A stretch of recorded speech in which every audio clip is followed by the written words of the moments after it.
Hello, everybody, and welcome to my podcast, Speaking from the Heart and How to Land Your First TED Talk. So I've had a lot of questions asked to me by speakers from all over the world wanting to know how they can land their first TED Talk.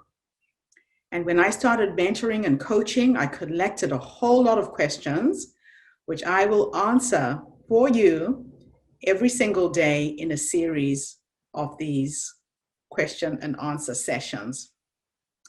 So the first question I got was, how can you become engaging all the time? So one of the things you have to remember about doing a TED Talk is that you are connecting and engaging with people, not only in the room where you're presenting, but offline as well. Right now, you're listening to me, maybe you're on YouTube, maybe you found this video by mistake, and I need to hold your attention for just 5 minutes while I share with you my ideas about how to be engaging. So how do you do that? It all starts with the sound of your voice. I've often said to people, I do not know how to sing, but I think I do have the ability to hold people's attention with the sound of my voice. So keeping people engaged is about not speaking in a monotone way, where you have intonations where your voice goes up and down and people can actually follow you and stay engaged. The other thing about keeping people engaged is about how you use your body when you speak. Don't stand there stiff and still. Make sure that you're using your eyes when you want to express something. If you feel like smiling, you smile. If you feel emotion, show that emotion. Don't be afraid to cry. Showing your vulnerability could end up being your biggest strength as a speaker. So when you speak, it's not just about the words that are coming out of your mouth.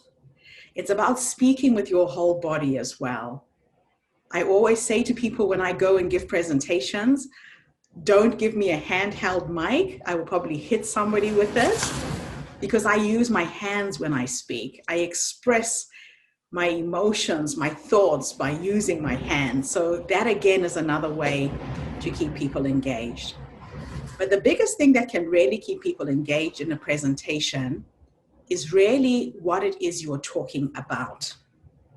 So in every speech, in every presentation, you need to take people through an emotional roller coaster ride of emotions.